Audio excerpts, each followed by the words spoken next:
Home the gold. He could be too far. No, he's kicking. Oh, what a catch! Puts a spicy forehand out in front of Naomi Morcilla. Wu for the win. Team Canada. Garrett Wu! Santos with the layout grab. Oh, that fantastic grab. The claws of Chaffer. Canada just became the world champions. Canada and the rest of the world, you're listening to the Huckin podcast. I'm one of your hosts, Theo. I'm back in Toronto, Ontario. And I'm Danie Proby from Vancouver, BC. And together again, let's just say, we make your coast-to-coast guide to all things Canadian Ultimate. So, the band is back together. Theo, where have you been? What have you been doing, my guy? Well, I've been in the beautiful flower city known as Brampton, Ontario. So if you watch the streams, you may or may not have heard the sweet, sweet sounds of not just Theo, but Clayton Howlett and G. Lee. So I know they listen to the pod. So shout out to the fellow commentators for crushing it. G was part of our group for the seniors because she was coaching, and then Clay was all week with me. We were roommates. So Clay, thank you for being my roommate. We had a good time watching Blue Jays and stuff as well, and prepping and all that. So it was a lot of talking. So my voice is not normal right now. Talking for like 7 days into a microphone for multiple games a day, especially juniors when we're doing all the games, like Clay and I. It was a lot. So we're back. I'm back in Toronto, living life. You, on the other hand, you are back. Well, first of all, I don't know if the audience knows, but at some point, Danie and I are going to commentate together. That's all we're saying. So look out for that. Be hyped. It's going to happen at some point. That's all we're saying. It was supposed to happen this year. I just couldn't make it happen. I had just gotten home from Poland. I was like, there's no way I'm getting back on another plane. So it will happen soon. I don't think I'm going to be very good at it, but I will put in a lot of effort and I'll make really lame jokes and maybe I'll make you look really good in comparison. So that I am willing to do for you. So yeah, this last weekend, traffic at a training camp. So a couple 4-hour practices in a row. And then we got to play against Rock Fight, which is an open team. We played against them on Monday. Then they throw a bunch of fun zone looks at us. So it's always a good time. Played goalty this morning. Beat Ari's team 5-0, which always feels good. 5 games? That's how do the games work in goalty? I don't even know how that works. You play it's to 5 points. And then so you play a best of 7. And so we got 4-0, and then we played one more game for funsies, and we also won that one. Just saying. Who was on your team though? Legends? I mean, Baker. He's good. Diener. These are all going to be nicknames. DK. These are all people that play like Fig Jam and that kind of X-Furious type bros. Nice. So yeah. It's good. I need to get out there. I need to get out to BC, and that'll be a sneak preview of our news. But I need to get out to BC to play some goalty because that sounds. Is it with the hoops as well?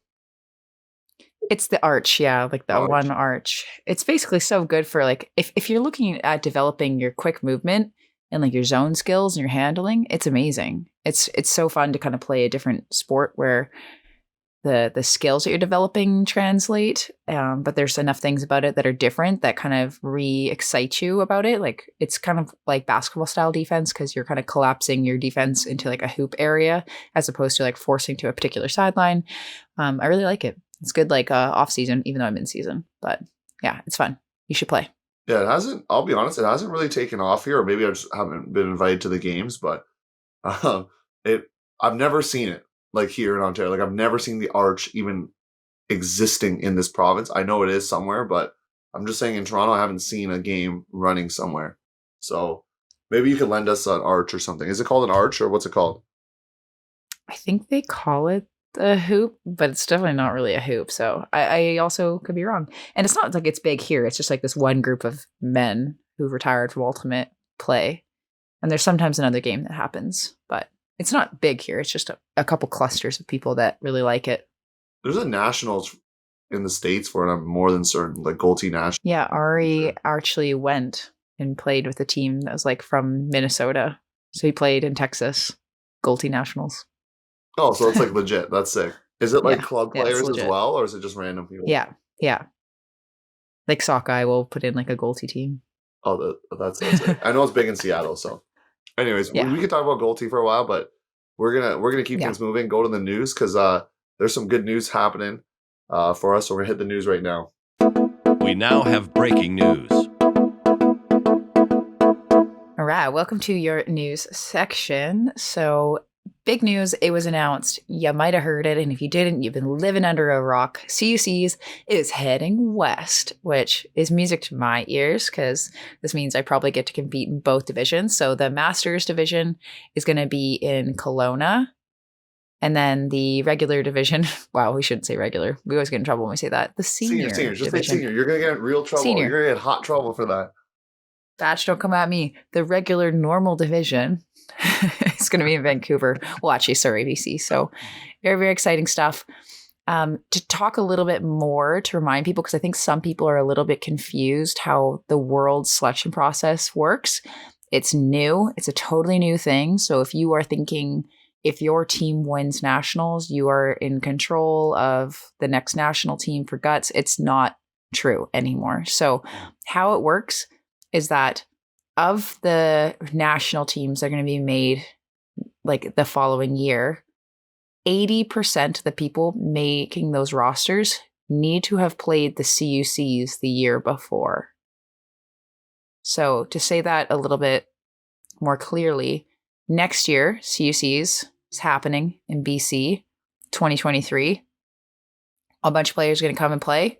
The following year, when they're making Team Canada rosters, 80% of those Team Canada rosters 80% of those rosters need to have been at the 2023. But they don't need to be on a specific team, and they don't need to be in a specific division. Yeah, that's a big caveat there. Because I had that question too. Like, what if I play in like senior women's? Can I still count for like a master's spot in that 80%? And the answer is yes. So super exciting. I think it's a kind of a midway compromise. So you're not forcing teams to go, but you could just try to make these CUC events still something exciting for these top players to go to. I also think it helps keep teams intact as well, potentially. So some of the, I think it will help some teams, hopefully you just go as Furious and play. Or I don't know why you make a pickup team when you just go as Goat from Toronto or Mephisto from Montreal. So I think that makes sense. Another caveat to add is there's what they call compassionate grounds. So if you are pregnant or injured or something like that, you can apply. Or both? Or both. Oh my. You can apply for an exception. But it says you have to be properly rostered to compete in the CUC 2 years before, meaning that you would have had to play this past CUC. So if that's not you, then you need to play in 2023. That's what we're saying. So, see y'all in BC. Super exciting. Yeah. So Kelowna and Surrey, how I will admit this openly on the pod. I called a team from I think it was Vortex from Vancouver, and Clay immediately was he was off air. He was looking at me. He's like, Theo, they're not from Vancouver. Don't say that because it's a complete it's a different city. So how far Kelowna and Surrey from each other? 3 or 4 hours driving. Oh, they're pretty far. Kelowna's in the interior of BC, whereas I could understand why someone would say Vancouver because it's a hop, skip, and a jump, and from Vancouver, the Surrey Vortex team. And there's players from Burnaby that go play for Vortex, and there's players from Burnaby that play for the Vancouver team. So it's so close. It's just over a bridge, basically. So okay. It's a bit different. The Kelowna Kamloops area is quite far from Vancouver. Okay, and do you know? So, I don't know if the facility's been announced yet, but there's got to be a sweet facility out in Surrey to host this big championship, right? Probably a big soccer complex or something. Yeah, there's Newton Athletic Complex. They've hosted before CUCs, so they're ready to go. I think that when they split mixed from open and women's, we hosted mixed CUCs in Surrey at that time. So there's also South Surrey Athletic Park. I think they would probably utilize as well. Okay, cool. And is there a big stadium you think that they could do the finals in? A high school or? Stadium-ish. Yeah. Yeah, there is. So that's where we do like the high school nationals and stuff. And there's some stands and stuff. So yeah, it would be good. There you go. CUC out west. I think that will excite some people. And honestly, if you're from the East Coast, and I'm talking even like Maritimes out here, the real East Coast, this is really cool because a lot of the top players will be there with the 80%. And you get to go see a province you probably have never been to before. So I think that like equals, there's going to be a lot of teams going. That's my prediction here, Danie. I think I'm going to go on a whim, say women's division is going to be full. 16, let's go. No more 10 teams. We want the 16. Yeah, I hope so. I'm hoping to play in both divisions, so we'll see. We'll see. We'll see. We're now going to jump into a tournament that I'm going to remind folks. Our social media really started to pop off when Danie Proby decided to post about university national picks. Do you remember this? We did like the we did like power rankings, which was cool. But then you were just like posting like who's gonna win, and then people started. The uni kids were all loving this, so they were following us on Instagram, and now we're following #Road to 2K. Let's go. Kids were talking about it at the complex apparently, Danie. So we're gonna do it again. But yeah, University National has been announced. It's in Brampton, Ontario. Surprise, surprise for everybody. October 14th to 16th, same complex as CUC. But to get there, you're going to have to play some events to go Div 1. So in Ontario and Quebec, you get an extra event. So there's like qualifiers, Steeltown, both in the weekend of September 24th. Sounds like the Quebec one's a one-dayer in Sherbrooke. So there is a Canadian Western University Ultimate Championship. Does anyone go to that? It's in Metro Vancouver. Did you know that? Yeah, I remember we used to go, we'd pay like the $300 fee and we just play like UBC A and UBC B and then we go home and I was like, gosh, that was fun. It did matter last year because the teams in the West actually did want to go to CUCs. So I heard a rumor. Tell me.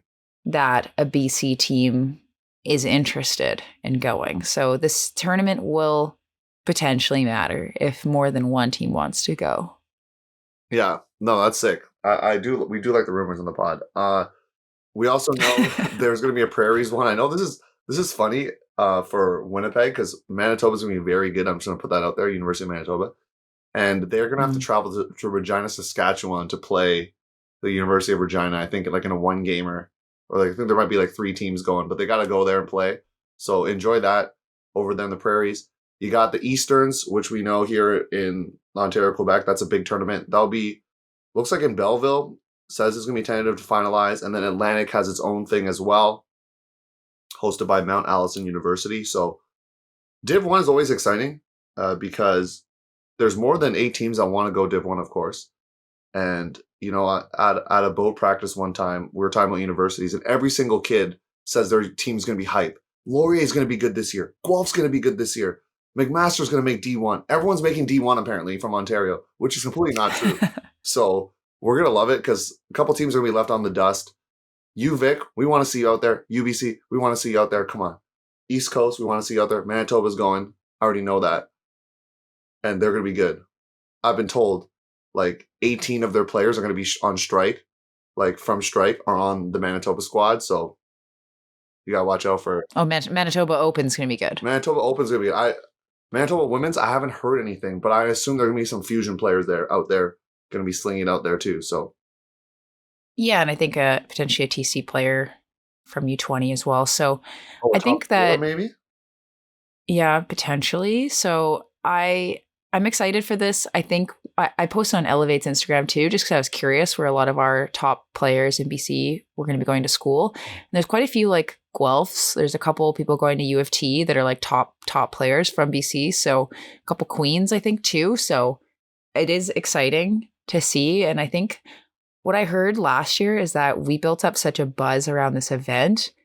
And when the BC teams didn't do that well, all of the BC kids here at schools were like, wow, these East teams are good. Like, I want to go play for Queens. I want to go play for U of T or whatever. Oh, okay. They're getting so excited. And they're like, the ultimate over there seems so good. Like, little do you know, you only play for like a month and a half and then you're done. But totally great. Go have fun. Leave me.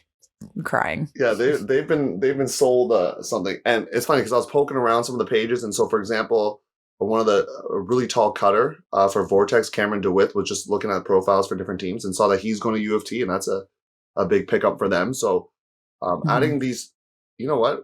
If we could do recruit rankings, that'd be so sweet because, you know, I love college football, but I got to find out where these top recruit. I got to where these BC kids are going. Like, where are these Eclipse kids going? Where are these Vortex kids going? And so on and so forth. That'd be kind of cool because we know that Guelph, are gonna McGill. Really, some of them are going to McGill. Yeah, McGill's going to be good too. I've been told that I like McGill on the pod, and I will say that I do. So I think McGill's going to be good. I agree. So super exciting to see all these events happening. I'm excited to cover it to the best of our ability as well. So good luck to everyone who is going to be competing in those events. Good luck to everyone who's going to be trying out for these teams. Like it must already be kind of in the works now. Yeah, we've been posting a lot on stories. We're getting teams messaging us, which is really nice. So teams have been messaging us to share their tryout posts as well. So we're seeing tryout posts, captain announcements already.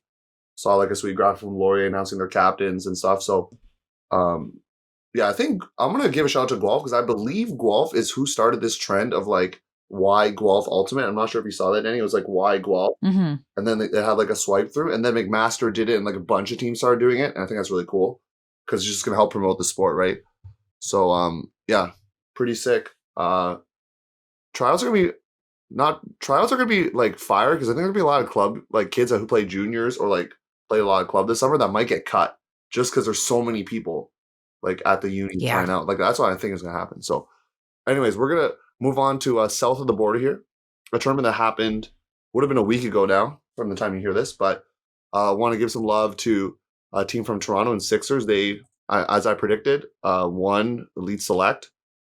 They won easily. Yeah, pretty easily. I mean, their quarters was 11-7, semis and finals of 14-8, beating Siege and Tabby Rosa respectively.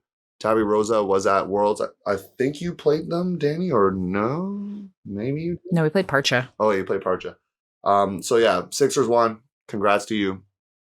Not really much else to say because you kind of just went through the... Destroyed everyone. GOAT, on the other hand, they get second, which is really cool. Really exciting for them. They beat Vault, a team that I see as a potential Nationals fringe contender out of the Metro Atlantic. But then they lose to Omen 13-8, and I was told... Like who? Yeah, well, first of all, who? That's actually Cincinnati Omen or Columbus, like from that area. So there's actually a couple people volunteering at Worlds that's from there. They lost to Omen 13-8, and I actually think, according to what I listened to on Deep Look and speaking to someone on GOAT or on the GOAT leadership coaching staff, that actually will affect Northeast's chance for a bid because they lost by that much and it was like a big game in the final of how they compute that. So Great Lakes right now has a second bid in Open because of that win. Pretty crazy.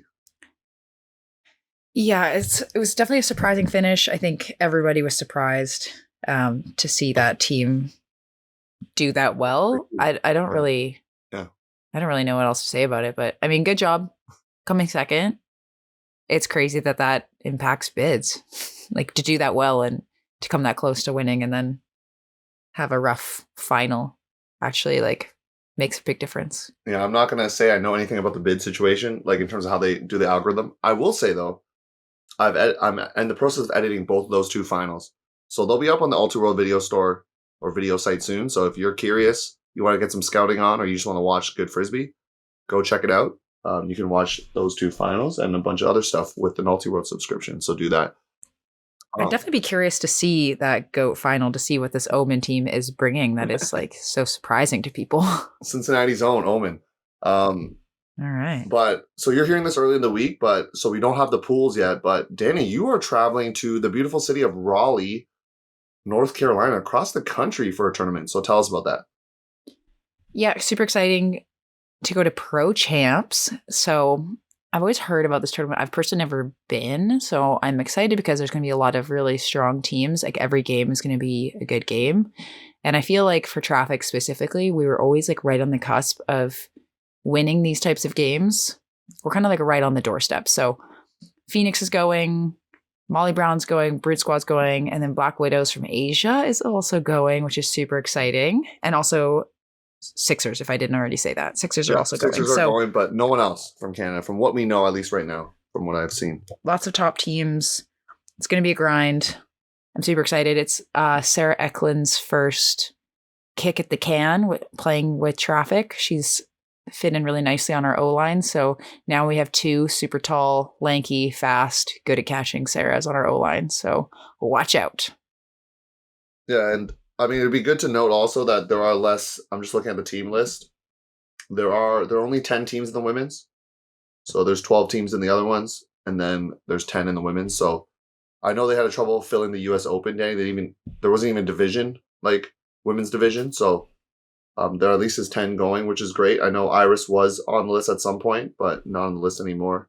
And no other Canadian teams there. But I mean, the other divisions have lots of good teams as well. Specifically looking at Open, like they have some really top teams going. Ring of Fire Machine. I know this is not a U.S. podcast, but Ring of Fire Machine, Sockeye, Pony, Truck Stop, Sub-Zero, Rhino, Dig, Temper. Come on, that's you. Just make sure you tune in.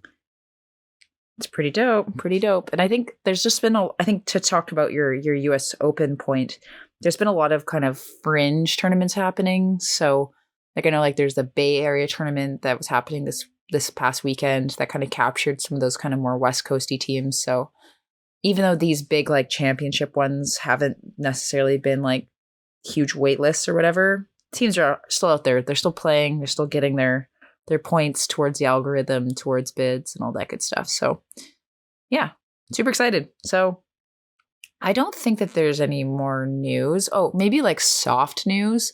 I actually can't announce any tryout dates for U24 technically because we're still waiting on final confirmation of fields, but just know that they do not interfere with a weekend where there already is a championship of any kind. So it's not going to impact any CUCs. It's not going to impact anything like that or like any of the club series either for seniors. But it's also not going to be in November, all I can say. Correct?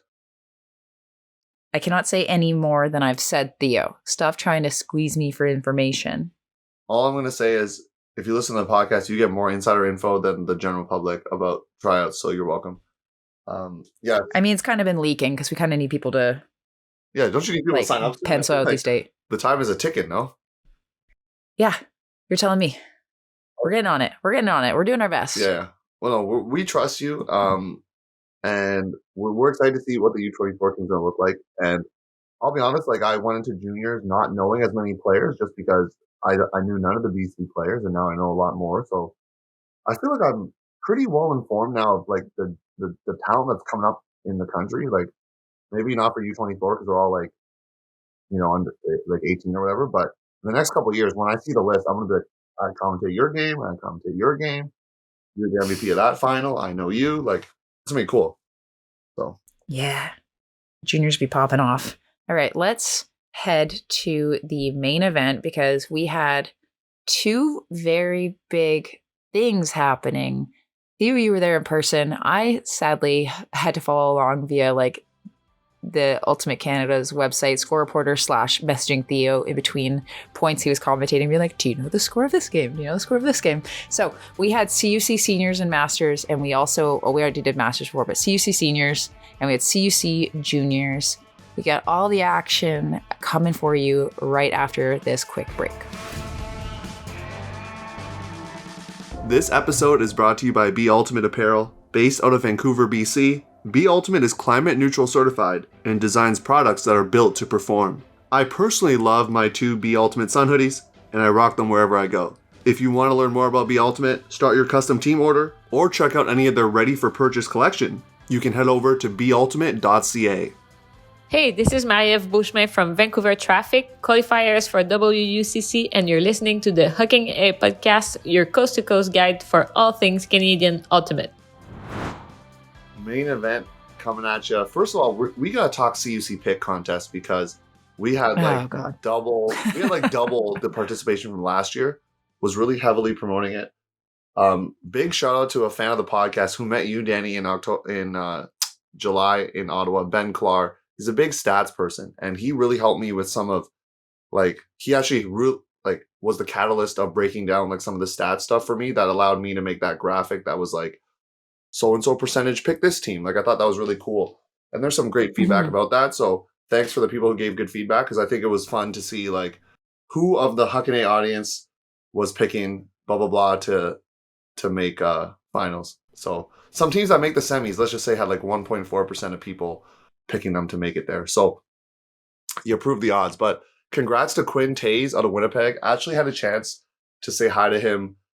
He was watching Mofo play on day one of juniors. Their flight hadn't taken off yet. They're flying out that night, Monday night or whatever. And I was like, Quinn, I'm Theo. Like, just to let you know, you've won an 1-year Ulti-World subscription. And he was like, oh, it's sick. Like, he was fine. Oh, you told him in person. Yeah, I told him right. I gave him the news in person. That's cool. Hand delivered news. I will announce that I finished, let's say, I think it says 59. So somewhere in the, top 60. Danie, should I announce where you... Don't say it, Theo. Okay. So let me just, let me just start this by saying, I literally came back from Poland. I open up the form. Spoiler alert, Theo does all the work for this podcast. Okay, so I opened up the form and I'm like scrolling through. I had no idea. I didn't look at any of the regionals finishes. I had no idea where some of these teams were from. I was like, oh, that name's cool. And I was like clicking some of them sometimes. Like if they're teams that were like new this year, for example. And so for specifically on the open side, I didn't know that Rumble was AFC. Because in the picks contest, it just said Rumble. And I was like, I don't know who that is. It's some new team. And I didn't pick them to make quarters. So I know some AFC folks were like, wanted to come at me. But I need you to know that had I didn't even like the smallest bit of research, I would have known. I would have put you in the top 8, probably in semis, probably in the finals. So I did finish basically last in the picks contest. Not last, and, but close. Let's just say close to that pretty cluster. Close. Yes. So I'm human and I'm still a good person, even though I was not very knowledgeable about senior CUCs. Yeah, be nice to Danie. We're going to go quickly through. I'm going to rub salt in the wound here, but I need to be, well, I personally, because I made the picks like, You made the picks through me, right? Because I said it, but like I made the picks specifically, so I got to be held accountable for such picks. But Danie, you'll be happy to know we were both 6 for 8 for quarterfinalists in mixed. Like, come on, that's pretty good. Yeah, I felt a bit better about mixed, honestly. Like, I think I have a better kind of pulse on it. On the open division, I definitely am like lacking on my knowledge. I mean, you did well in women's too, so come on. But yeah, mixed. We missed out on you, Danger Noodle. We're gonna talk about you later, but. You were seated number 19. That's all we're going to say. Spawn. Also, we saw an Instagram story talking about us in one of the, do you remember this? One of the upsets, and you posted a fun response to that, Danie. So, Spawn, we love it. You also made the quarters. We also went 3 of 4 on the semis picks, and once again missed out on Danger Noodle. And then I went 2 of 2 in the finals. Danie, goose egg in the finals. Didn't get. Try to be too much of a homer. Yeah. I think went TT pick, right? You went TT pick there? Yeah, I'm surprised I didn't have Union in the final. Like, I feel like... Okay, and so also another spoiler. One of the kids that I coached at U20 was like, oh, PBHG is going to be really bad at CUCs. And I don't know why she was saying that. Who said that? What are they talking about over there? It's not necessarily somebody who plays on PBHG, but she's like, maybe after like how they did at WUC or something... there was like a little bit like less confidence, or maybe they were trying to throw me off their scent, which would be really sneaky and also hilarious. So I was like, that was one of the only pieces of information I had to go off of. So I actually like leaned into that and listened, and I should have just trusted my instincts because they had just played a bunch of high quality games at WUC. Of course they were going to be good. Duh. Yeah, I'll be honest. When I saw that at WUC, that's what actually swayed me to pick them in the final. So I had a couple Union people, they came out to me and said, Theo, you're giving us some motivation. And hey, I motivated you all the way to a win. So Union got the winner wrong there. But in open, I was 7 for 8. I missed out on Blackfish, which we'll talk about. They're a fun story. Danie, you were 6 for 8. You missed out on Rumble and Hound. But come on, like a lot of people missed out on Hound. Let's just be real. Semis picks, I picked Bode and Phoenix, so maybe a little more Ontario bias. And then you went 1 for 4 in semis picks is all I'm saying. So we don't got to talk about it. Yeah, I'm not rubbing salt in the wounds here. Finals, I only got one team right, and that was Strike. missed out on Rumble, and then I got the winner wrong because I picked Phoenix, and they finished, I believe, 7th. So tough over there, and yeah, we won't talk about it, but yeah, Strike, you proved us wrong. Rumble as well. So we'll take some ownership that we motivated you, and admit that we didn't pick you as well. So in women's, we both went 3 for 4 in semis picks. We both had Incognito. They just had a really tough crossover game against Cube that they lost. We missed out on Venus, so Venus is a great story, which we'll also talk about. And then we both got the finals half right, and then we got the winner. The winner right. Yeah. Both of us. Good for us. So that's sick. We're gonna do now a recap, but we're gonna do something a bit different that Danie is championing, which I'm very excited about. So instead of literally going through every pool, we're gonna do something different. We're gonna do some highlights from each pool, some stories, and it's not just gonna be who won. It's gonna be other things as well. So Danie, I'm gonna give you a shout out for that. Oh, I live for praise, especially from you, the one and only. So let's I'm going to start with some spice right away. Oh gosh. If you're okay with that. Yeah, let's do it. Okay, so as news folks, Theo and I kind of have a responsibility to talk about things that are new and noteworthy. And sometimes it can be some contentious issues. So there's going to be a couple of them kind of in our recaps with both the senior and the junior divisions. There's a couple of things that we're going to talk about that might touch a hot spot for people. And I do want to preface this by saying that even with video replay, even with like listening properly to another person's perspectives, there's still like a million or an unlimited amount of ways to see the same situation. So we are here to kind of give our perspectives, our opinions, with the caveat that we're not God. We don't know what is truth. And we're just here to kind of put a spotlight on certain things, because there's certain things that happen that we think we can grow from and we can learn from, but we can't just pretend like they don't happen. So it is our job, it's our responsibility to kind of push it forwards. And I hope we do it justice and don't make too many people upset with us. So, okay. Elephant in the room. There were some spirit issues.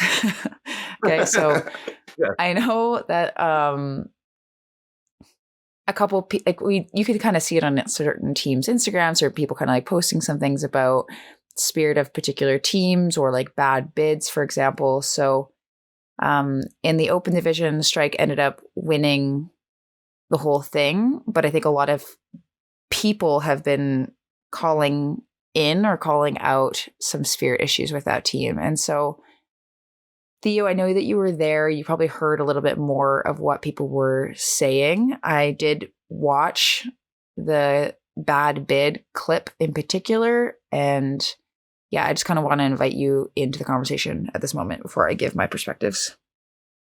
Yeah, first of all, I didn't know Danie was going to do that whole caveat, and I love it because it's like, yeah, we want to bring the news to you. Like I remember last year at UCI, I personally made a claim that didn't check with both parties. So that's something we're trying to be better at, and I think we're trying to do that this time around. So yes, first of all, congratulations, General Strike. You won your first ever national title.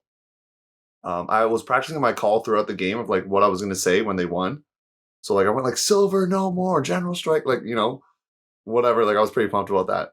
But yeah, so that, unfortunately, the reality is that win was been shadowed by some questions about spirit and specifically contact.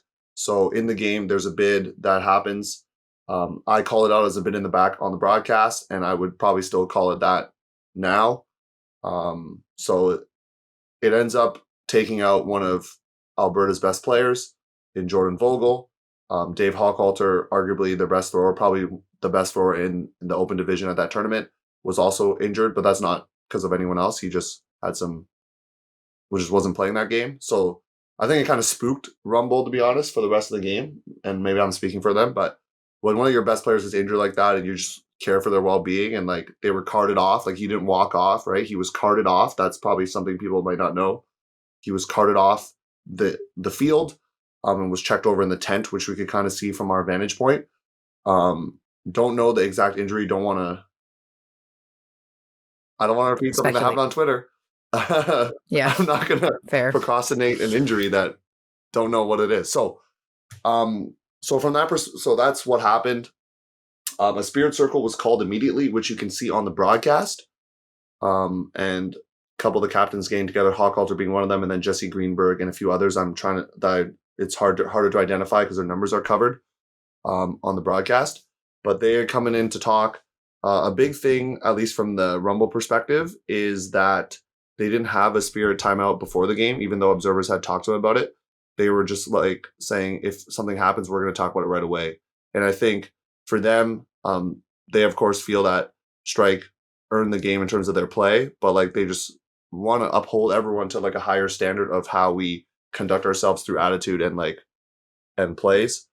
So that's like a big thing from the Rumble perspective, being able to speak with some of them or one of them. And I think something that kind of irked them is from their perspective, like no one checking up on them, checking up on the injured player. I think, well, he probably had already left, but that's something that also maybe rubbed things the wrong way. And from the Winnipeg perspective, I think they did like understand what had happened, appreciated the early like spirit timeout call. In talking, like I've received like kind of statements from some of them, and just understanding that like a lot of their team is young. It doesn't, and speaking of one of the players, like it doesn't excuse what happened. So they're not excusing their bid or saying it was like that it wasn't wrong or anything like that, but also understanding that this is a team of younger players. It's something that they can continue to prove on in the future. And I think that puts a lot of onus on captains, Danie, as you probably know. Captains and coaches set the tone for the rest of the team. So I think it puts a lot of onus on them to help change that culture, if that is in fact the culture. And yeah, I think that's probably what I would say from what I've heard from both. I mean, it goes, this is a true fact. AFC has lost in the final second time now. And both times they lost to the least spirited team in the tournament. So Strike is the only team that finished below 10.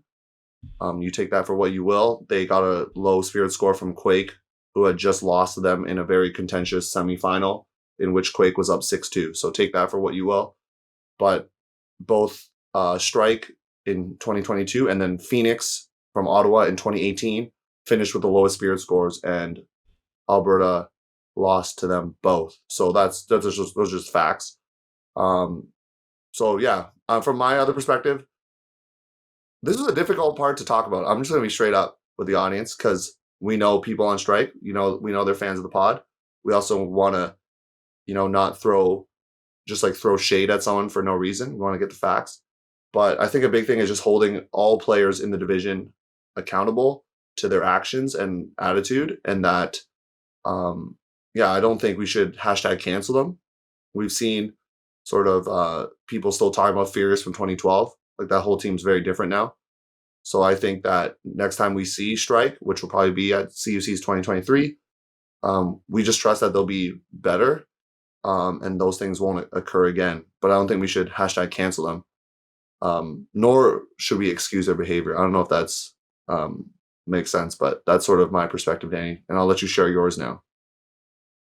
Yeah, I think that, I watched the play over and over and over again. I could see why the player on strike was going for it, because I think that the player on strike kind of was able to kind of undercut that line. But then once the AFC player, they kind of changed their line a little bit, or they ended up going to it a little bit stronger than I think initially they were. It's kind of the one player's responsibility to kind of let up, because the AFC player got to that space. So you can it's kind of just like anything, you can kind of see why one team thought one thing or another team thought another thing. And when we had our bad bid situation with Traffic, where one of our very good players, arguably, got hurt on a really bad bid, the thing that kind of really made it worse was when the other team wasn't empathetic in the spirit circle and like didn't treat her like a human. I think that was tough. I'm not saying that's what happened in this situation, but it was something that I've experienced, and it was met with defensiveness, and it was tough. But it did allow our team to have conversations. Okay, what if we all kind of submitted our answers to our leadership? What if someone on our team makes a bad bid? What does our team want to happen to that player in order to kind of make sure that we are holding ourselves to a higher standard?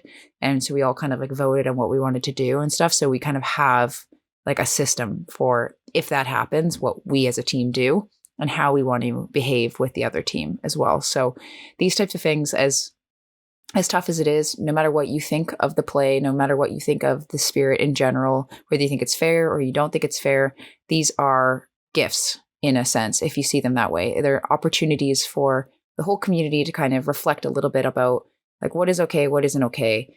And also, even if like you disagree, what's more important in that moment?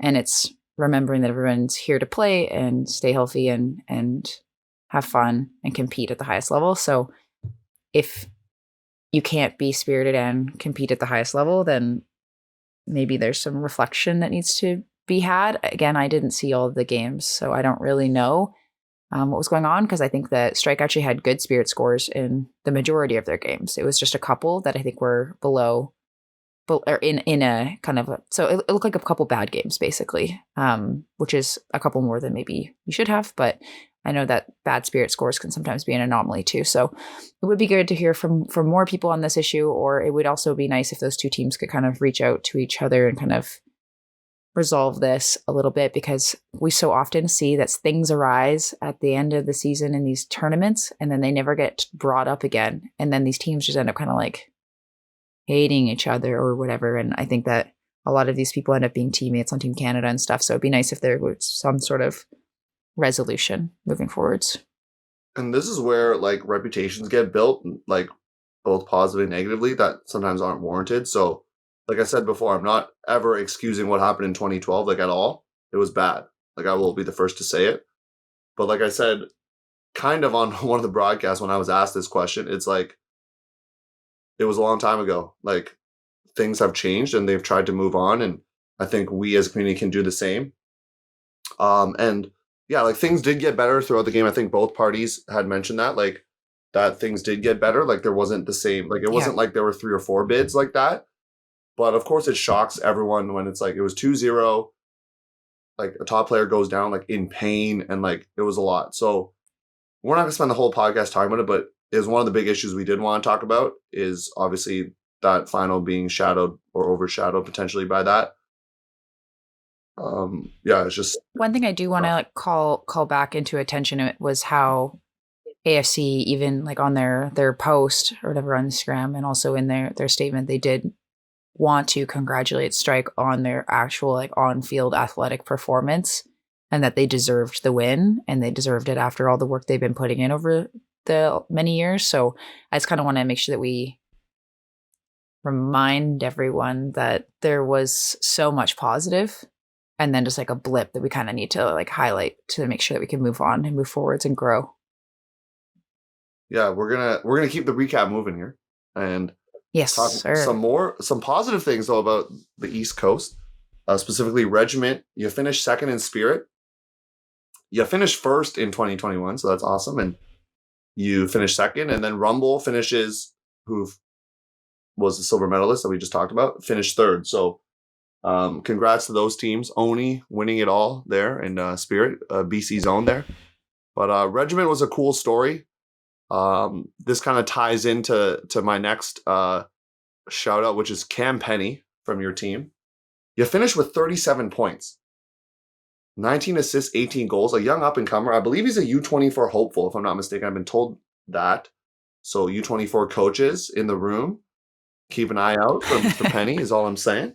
Him and Andrew Workman, 2 U24 hopefuls from that team. So check them out. He was 12 ahead of the next best person in Josh Turner of Madhouse. So Cameron Penny, hopefully you're listening. Congrats to you and your team. I know we had a great game with, we added an open power pool game and it was regimented out, and it was a great game because the winner, or it was like a power pool like game that the winner would have a chance to play up and the loser would stay in the consolation. So both teams were going at it. It was a great game. So congrats to you, Regiment, for Spirit, and then also your individual player there. Now, I was feeling pretty good about Blackfish, but you were not feeling very good about Blackfish. So they proved you wrong. You wrote in here, proves the haters, aka Theo, wrong. So I know that there was like a 3-way tie. Do you want to chat about that before we move on to the next thing? Yeah, well, there's a couple more open things we want to talk about, but yes, I'll talk about this first. I got to meet a couple of them, Ryan Young, Nicholas Sanchez, a few others. I can name them all because they were in the same hotel as us. So yes, I did not pick Blackfish to make it out of the starting pools. They lost to Out, so I was feeling pretty good. I was like, hey, they lost to Out. That's what I predicted. This is great. One of my predictions finally coming true out here on the pod. Then they go in a universe point game with Boat, and I was like, oh, this game's in the bag, like it's fine. Because I didn't think about the 3-way tie aspect. So basically, Blackfish wins on universe over Boat. Okay, so Out's thinking, we just lost to Boat. We beat Blackfish. Boat's going to beat Blackfish. We're moving on to power pools. Let's get it. And Out's watching this game on the sideline. I actually saw this. It was hilarious. Out's watching this on the sideline thinking, okay, we're going to power pools. This is sick. And then all of a sudden, within that point, their fortunes change. Blackfish wins. And because Out got beat by Boat by like, I think 7 or 8 points, they ended up bottom of the 3-way tie and out of power pools. And so within that 1 point, they're seeing like their power pool hope streams dashed in a second. And then that actually affected Boat as well, because a little known rule, the 2 teams that make it to power pools, their records stay, right? Like you bring them up with you. And so since Boat's win without is with the team not in power pools, that one doesn't carry over. So they actually went in with 1 loss. So it actually affected how their power pool went and therefore their quarter. So that was a big deal. I know that on the first day, I think this was just the first day, but I was told they were cheering my name when they were scoring. So they would cheer like Theo and then Juan. And on the last night, they did a cheer as well, which was really fun. They were having some beverages before going somewhere. So yeah, it was a fun time. So Blackfish, you proved me wrong. You have some great players, and it was fun to meet you all, is all I'm saying. Yeah, it was super fun. I want to do a special shout out for Ryan Graves. I know that he's an up and coming player in Vancouver. He was, especially when I was watching the live stream, he was just scoring all the goals. And you're like, oh, kind of a quiet game so far. I was like, what do you mean? He scored 4 goals like in this game alone. Theo, open your eyes to this kid. He's the next best thing. U24 hopeful? I mean, he's in that age bracket. I'm sure he's trying out. Yes. I like it. So, Hound, ultimate, possibly the best number 15 seed ever, ? And I know that this type of stuff happens when regionals events are a little wacky, but sucks to be in a pool with Hound as the 15 seed. 15 seeds are usually kind of cakewalk games for the top teams, but Hound was like, not today. So they ended up sweeping in pool play. They beat Ascension 15-13, then they beat Quake, but a nail biter 12-11, and then they were 1-1 in the power pools. So they ended up crushing Blackfish in quarters, and then ended up losing to Rumble, which I now know is AFC in semis, and then they turned around and beat Quake. So they ended up coming third place after being 15th. So good job, Hound. Way to be great. I did predict that they were going to make quarters. I did not predict they're going to make semis. So come on, Hound. We knew you had the talent, and regionals was just an anomaly. And I feel bad for the team, especially Quake, because you're the number 1 seed in the tournament, and you're like, oh, the 4th seed in our pool, like it's fine. Like we'll just like roll our lines, and like then they beat you 12-11. It's like, oh, that sucks for us. So Hound, way to ruin all the seedings and all that stuff. That's always fun. So yeah, I'm gonna say it. Best 15 fact checkers out there. There's more than one. So fact checkers out there, prove me wrong. But I think they're the best 15 seed ever out of CUC. What was Danger Noodle seeded to start? 19. So they're the best 19 seed ever. There's no 19 seed in open, so you can't do that. Oh, you're talking specifically the 15th seed, not like the best low seed to high seed finish. No, because I think that would probably be Lab, because I think they were seeded like 11th or 12th. I don't remember. And they won the whole thing. They were seated like in the middle, and they won the whole thing. So I see. I mean, 19-3 is pretty good. Anyways, we'll get there. Yeah, we'll get there. We're talking about mixed now, so we may as well stay with mixed. So you mentioned that the mixed division was chaotic. So do you want to break down a little bit about what you were seeing out there? Yeah, first of all, I hope I get fact checked by this team, but Crux, I don't think you've ever beaten Crash because they're kind of like, they're not a big brother, big sister team per se, but some players that played on Crux now play on Crash. But they're not like A and B, like at all. That's like not true. But they beat Crash in pool play, which was exciting for them. I heard that and it shocked me. Number 10 Lit from Calgary, Alberta, taking down Red Fox, the number 3 seed. So does Harfang actually as well in a stream game. So that's really exciting. Your Vancouver peeps, Mola, a big W over Force. And if you don't know who Force is, in 2019, they came 4th in mixed. It's a different team, but they got the name. They got some players from that team.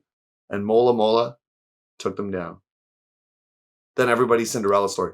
Number 19, Danger Noodle, taking down Crank. Then they take down TT and Pool Play on the same day. Like, come on. That's crazy. And then Loyal, the number 6 seed. I didn't have high hopes for this Laval team, and I was proven right because they go winless. The number 6 seed goes winless in Pool Play. That's tough. So that's what happened there. In terms of pool play for those teams, and I guess we'll continue on and talk about the magical run of Danger Noodle. So Danger Noodle, you finished with the last bid out of Ontario, and you did really well, of course. You made it all the way to semis, and then unfortunately lose to Union Big. But let's talk about the quarter, because we were able to stream that 8:30 a.m. You can go on the CBC Sports YouTube channel and check it out once again if you want.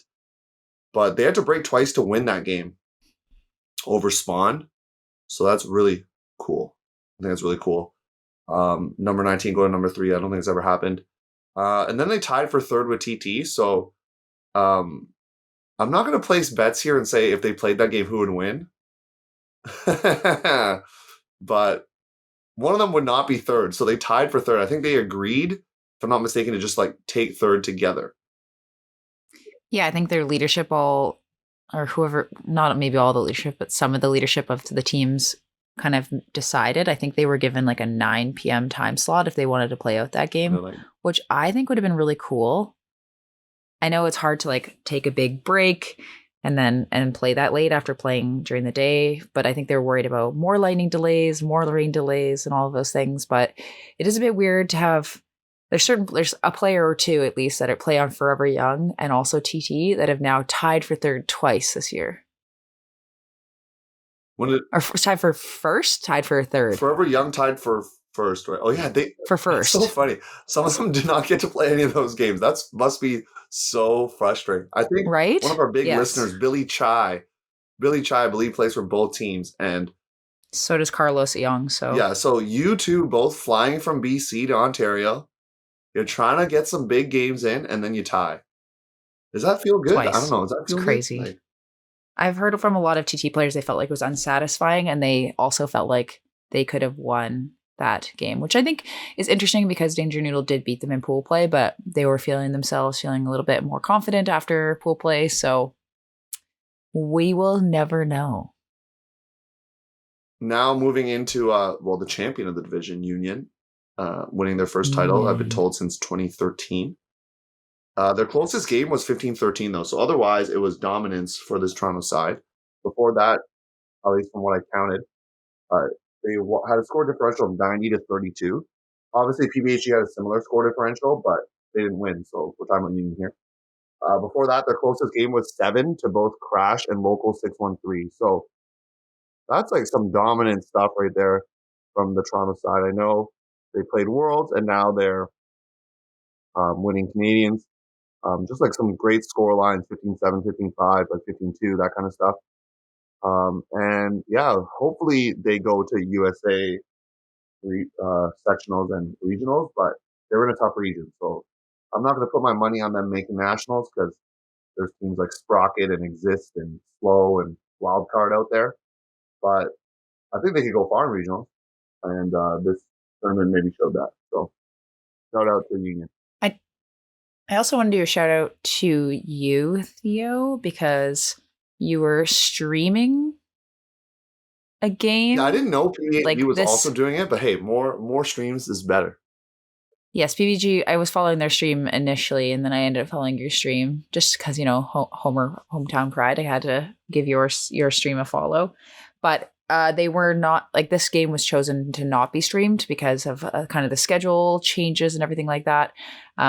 They focused on streaming the women's and the open games. And so it was nice to be able to see the stream. So if you didn't catch it, I think it's still saved on the Instagram, I believe. Yes, it is. And it was good because Union was up, but PBHG was like really fighting at the end. They get a couple breaks, making it really exciting at the end. The sideline, the atmosphere, it all was there. Oh man, it was great. Yeah, Mofo had just arrived. Mofo was there, like cheering on both Strike and PBHG. So like Mofo was there from both divisions, like junior and open, women's and open, and so they were like fired up. The atmo was sick. We had someone in the chat, Wilkie Lewis, saying, "Hey, if PBHG makes this comeback, like I'm tattooing them on my chest," and I was like, "Please make this happen! Like, let's win! Come on! I want to see this with my own eyes." Yes, it was really exciting. So yeah, thanks for streaming it. That was kind of the story of this year for Ultimate. I've never tuned into so many Instagram lives before. Danie, I'm gonna give a shout out to you now. I know people are probably tired of the word shout out and the fact we're giving it to each other, but you showed me the ways of not being a boomer and doing it horizontally. So Incognito was like, "Theo, can you make this horizontal?" And I was like, "I guess I could do that." And then you said, "Good job, Boomer." It's okay. We all have our strengths. I learned from you when you did the U20 stream, which was a great one to watch as well. Thank you. Now, I know you want to do some specific player shout outs that you were kind of noting while you were there. Yeah, Jean-Daniel Dubé, Red Fox, the Dubé brothers, a big part of that team. And he led all scorers with 49 points, which is, I believe, 24 more than the next person, which is Daniel Huyn of Danger Noodles. So that's just like... Our boy, Daniel. Not the Daniel you're thinking of. That's the other Daniel. Oh, how many Daniels are on Danger Noodle? I think just 2, but... Jean-Daniel. Well, there's another Daniel. Jean-Daniel Dubé making things happen. I don't even want to go through the games because I bet you for some of the games, it's like 10 of 11 points probably were assisted or scored by Dubé because that's how you rack up those stats. And then another thing to talk about is always we want to give love to the smaller programs, as in smaller cities. So Spawn, Fredericton, New Brunswick, Lit, Calgary, Alberta. Calgary obviously a little bit bigger than Fredericton, but they got a chance to play in pre-quarters, and there were 2 players with 7 points in that game. So Dallin Mohagan for Lit, 5 assists, 2 goals, and then Leland Morehouse, 1 assist, 6 goals for Spawn. Spawn did win the game pretty big, but good individual efforts there, especially on the Lit side. If my math is correct, Dallin contributed to every single point for that team in that game. So that's pretty cool. Let's move into the women's here. We'll let you take the first one, Danie. But before we do, I just want to I want to say one thing about this because I used to play in the mixed division, either mixed masters or in regular. Senior mixed. The amount of time I say regular mixed is bad. Batch. I'm sorry. So I do look at the leaderboard, and I'm always like, okay, how many places down am I going to have to go in order to see? I have to make this is an assumption based on like the names, a female matching player on the leaderboard, and it's usually like 14, 15, 16 places, and it's like one person who gets some goals, and then you go farther down, and it's very male dominated on the score sheet. And it doesn't always look like the play is male dominated or male matching dominated. But I think that a lot of the big plays are still kind of running through the male matching players. And I just want to kind of call out mixed teams to try to get women just a little bit more involved in actually catching and throwing the goals a little bit more. Because I think it's like the top 20 is like 95% guys. Yes, so. I'm looking at that now, and there's a couple more like general neutral names, so you'd have to maybe Facebook them to figure out. But overall, it looks very male dominated, as you mentioned. And I know they've done stats on this as well. I think there's an Ulti World article about this, like how many touches like female matching players get in a mixed game. So it's not as much. So yeah, there's definitely work to be done there. And I don't know what the solution is in particular, Danie, but I think it's on the individual teams. We know when we talk with the red flag, you remember this interview where they did like hucks to the other gender. So a big part of their practice was male matching players hucking to female matching players and vice versa, and getting used to that. So maybe that's one example, but really being purposeful would help. I also want to make a quick correction. Spawn beat Lit 15-11. So Dallin, you did not assist or score on every single goal, but you did on most of them. So that's still an impressive feat. Did you just fact check yourself? I fact checked myself. That didn't look right to me. So I was like, I'm going to double check this before I get fact checked further. So 15-11 was the score there in that crossover game. I love that. Okay, moving on to the women's division. So the kind of darling star team of the tournament, from my perspective, I think from many's perspective, was Venus. So they ended up shocking everybody kind of in pool play. So first game, day one, they ended up beating Cube 11-10, and then they ended up beating Stella 11-10, which is like some tight games, showing some grit, showing some determination to be able to close out those close games. They end up earning first in pool play. So Stella comes out a little bit flat against Iris in the semifinal. And by a little bit flat, I mean down 8-0 to start. But they end up pulling it out. I think they ended up winning the second half. So they end up with the 15-10 scoreline. So definitely not the semi matchup I think either of those teams really wanted. And so Iris ended up playing Cube in the finals for gold, and the game ended up being 15-5. So the game was paused and play resumed after rain, etc. I think if you were following on social media, you saw all the videos of people doing their delays in their car, or like videos of the inclement weather. So congratulations to Iris for winning. Congratulations to Cube for coming second, and for Stella for becoming third.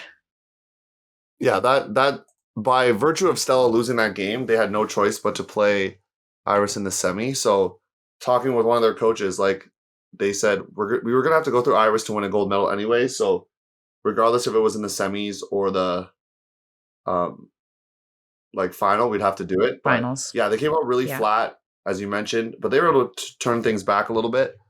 But yeah, it was not a great start for the Ottawa side, to say the least.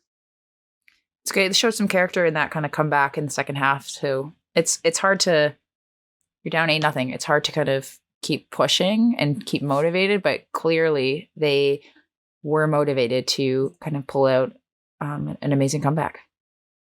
Yeah, and next we're going to talk about more Spirit talk here, Danie, but 3 teams finishing under 10. And for those who don't know, 10 is like what does that mean? Like a normal game? If you have 10?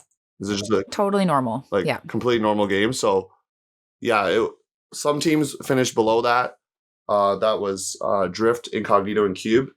And so yeah, they all finished below 10. You can take that for what you will, but we do want to talk about that kind of thing. Cube, unfortunately, finishing last with a score of 9.2. So was that mostly like a physical contact? Well, I'm looking here. There was 3 reasons: fouls, rules, and fair-mindedness. So they all got 1.8s for all 3 of those categories. But I see. They received Spirit scores of 8 and 9. A couple 1 8, 2 9s, and then 2 10s from the Spirit scores that we have online right now that we can see. I see. So yeah, I had a chance to commentate 2 of those 3 teams, and I didn't see anything particularly egregious, but once again, I'm not on the field, so can't really tell you otherwise, like what happened. Yeah, I mean, someone has to finish last in Spirit. Someone does. You just hope that all of them finish above 10, I guess, because that means they all had normal games like throughout. Yeah, it's normal to have some scores throughout a tournament that kind of dip a little bit, but usually you have some other scores that kind of help make up for it. Like Traffic at CUC, we had one game that a team gave us a really bad score for, but we had quite a few games where teams really liked us, and we had some 3s in categories. And so it ended up us being in a pretty good average overall. But that kind of wasn't really the case for Cube. It seemed like they were getting mostly 2s and then a couple 1s. And because they didn't get a lot of 3s, it didn't kind of pull up their average a little bit. So definitely just something to note. Didn't seem like it was like super worrying. There was no zeros or anything. Zeros are definitely a big red flag. Yeah, and someone would come and talk to you if that happened. I'm pretty sure, right? Yeah, the tournament director is supposed to come have a little chit chat with you about the incident. So, yeah. So, young teams, they're on the rise, Theo. Luna started as the number 10 seed and they finished 7th. So they started actually 0-4 in pool play, but they ended up beating Drift in their crossover, sending them to the 9-10 pool. And then Luna did end up losing to Incognito.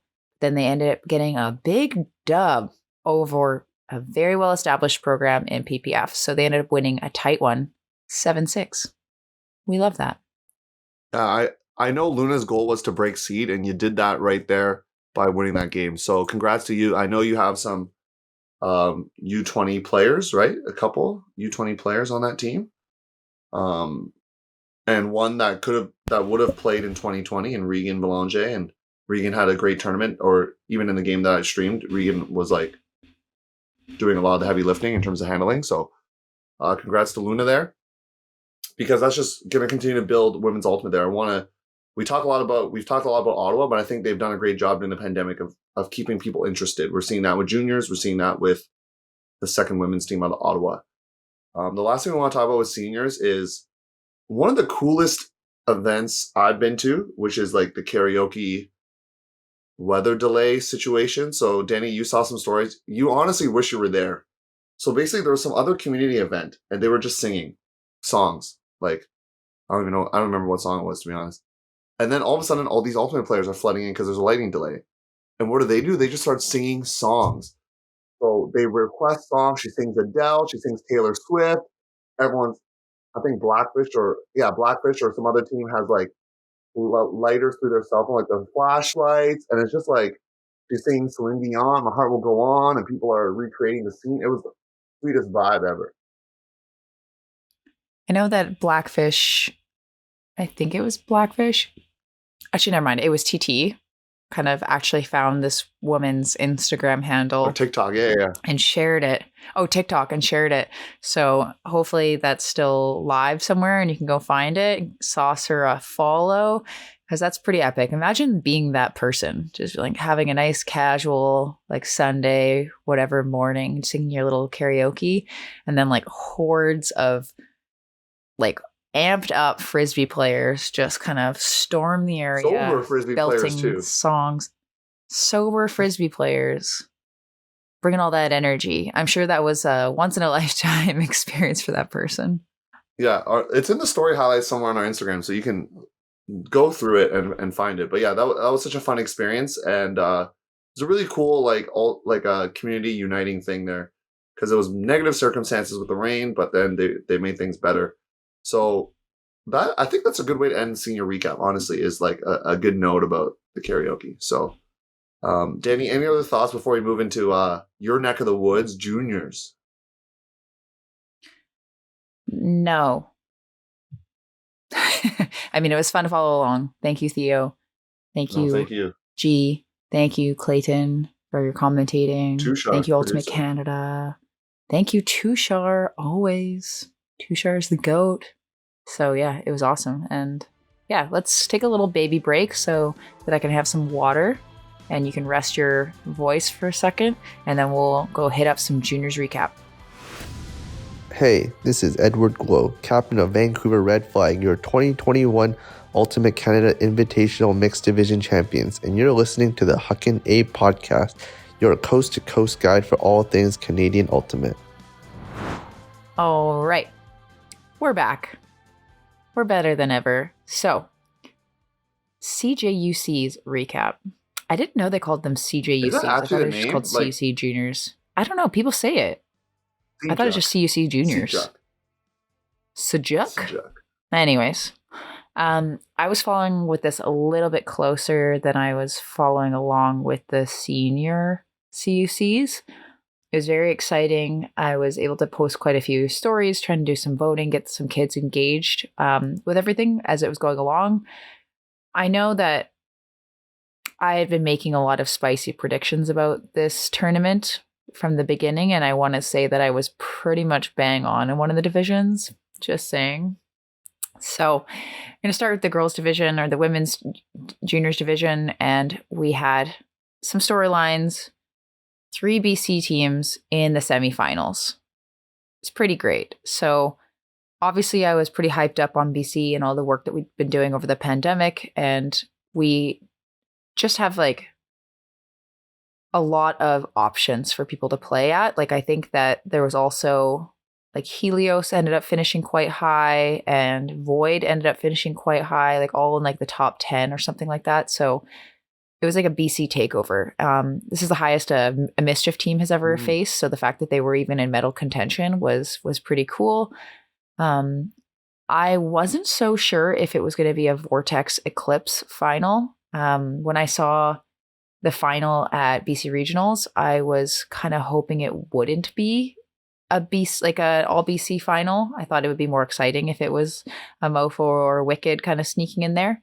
But happy to know that all of those kids that I know and love got to walk away with medals, got to be a part of that experience. But it was a bit of a blowout.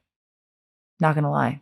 Yeah, I mean, it was dominant from start to finish for this Eclipse side. I think we have to do it. We have to look at the score diff here. I know that's going to be a topic of contention perhaps, but the score diff is they scored 105 goals and were scored on 19 times in the tournament. So just, yeah, absolute dominance from beginning to end there. For Eclipse, some of their games were, let's take a look, 15-2. The most someone scored on them was 5, so that's just like insane. So we talked about the best number 15 seed or the best number 19 seed ever. Could this be the best junior women's team ever? We'd have to dig into the archives. I mean, when you bagel a team in quarters and then you get scored on twice in semifinals, I just like, there's part of me that, like, of course it's fun to be really good and to play with really good players, but there's something really special about winning like a final that's close and like being tested along the way. Like, I think it takes away, for me personally, like if I were an athlete, it would take away a little bit, like those championships or those games where you win and it's like really close and you're really having to fight and every single person's super engaged. I think that those moments are really special. What's special about this experience for these athletes is that they had been working for this for a really long time. So they had this kind of set in their sights for a long time and they trained year round for that moment. And so they just didn't want to kind of count any chickens until they were hatched. Like they were like, we're going to keep pushing until the very last point when we get to hoist the trophy and then it's done. So you can kind of see that they always played every single point as if it was universe. Like they were always trying their hardest. They never wanted to get scored on. So dominant performance, go down in history. It's a testament to all the work that's been done in the off season. So congratulations to them. That was pretty convincing. And for Vortex, I believe this is their best ever finish, Danie. I don't think they've ever finished this high. Is that correct? They've been in the finals before. Okay. But another finals appearance is great. And we'd be remiss not to talk about their star player, RV Brillantis. 37 points here, 23 assists, 14 goals. And not just the stat line, but an interesting strategy that took place in the final that we talked about on the broadcast is they actually double teamed RV down the field. At one point, there were 2 Eclipse players on Brillantis. Like, just picture that, or you can go watch it. And so the Vortex is working 6-on-5, kind of in the other zone look. So that gives you a bit of an advantage. So that was an interesting strategy. It worked because they won. But yeah, I want to give a shout out there. And then Wicked West, you've been knocking at the door. Best finish being 4th, and this time you medal. So congrats to you. You medaled and bringing a bronze back home to Ottawa. Yeah, it was really cool to see Wicked actually be able to medal because I know they've been on the doorstep of medaling for a while. I think they've been in 3rd place games before, potentially against Vortex. So it was really nice for that program to be able to see them kind of come home with something like that. So one thing that I did notice in all the streams I was watching, it's a lot of zone. And I know that you could say it's usually a lot of zone, but it was like more zone than normal. And the reason I think that is because, again, we sound like a broken record. There hasn't been a lot of ultimate. So the general average skill level is lower. And so if you have players that aren't necessarily good at taking away unders or forcing unders or whatever, or the marks are not amazing, doing a zone can really put people in good positions on defense. And it also emphasizes the amount of passes that another team needs to make. And if they're not good at dump swinging or making good choices, it is a really good strategy. So there was a lot of huck and zoning in all the games that I was watching. Theo, is that what you saw out there? Definitely, especially when the wind was picking up. I mean, I'm not going to tell you what game this was, but there was a game that I commentated that finished at half with the scoreline of 3-2. That's not a joke. There was a scoreline of 3-2, not in this division, but not in the women's division, but there was a game that took place like that. So Huckin zone was definitely a big part. And yeah, we talked about this before with U20s, right? How a lot of other countries are zoning. So I don't think it's bad. I think it's good that like players are now learning, okay, it's not just about throwing like at the park with my friend. Even if they do that, it's like about being able to hit certain spots in the zone, working with the wind, learning how to throw some of those throws with wind, both with the wind and against it. And so I think it just will help the development of throwers in the country if we continue to do that. So I like it. I like playing Zono, but I like watching match defense much more. Like I love watching plays. I love watching Hucks come out. And so like as a viewer, I would have preferred a little bit more match defense, but that's okay. It's okay. Anything else you'd like to say about the girls division before we move on to the open division? I'm looking at two big time programs in Mofo and Toro in terms of name and legacy, finishing 7th and 8th respectively. So Mofo getting 7th, Toro finishing 8th. So, it's potentially rebuild in those places and chance to get better for the future. I don't know how many people they're graduating, but yeah. And along with that, Origine, we're going to talk about Origine in the open, but Origine women out of Quebec City finishing 5th. Like that's fire. Let's go. Yeah, we love to kind of see these new programs having their opportunity to shine in bracket play. It's really nice. And I expect that we'd see Mofo and Toro back on top, hitting that top 4 spot within no time. Do not sleep on those programs. And speaking of Toro, there's a note sandbagging. Can you talk about that, Danie? What's that about here? Okay, so we're moving on to the open division. So I said Toro Open sandbagging ? It's as more of a joke because they ended up finishing 3rd, I believe, in their region. So they were seated quite low going into this tournament. I think they were seated 8th, which is very unusual for a Toro team. And so I definitely was expecting them to break seed.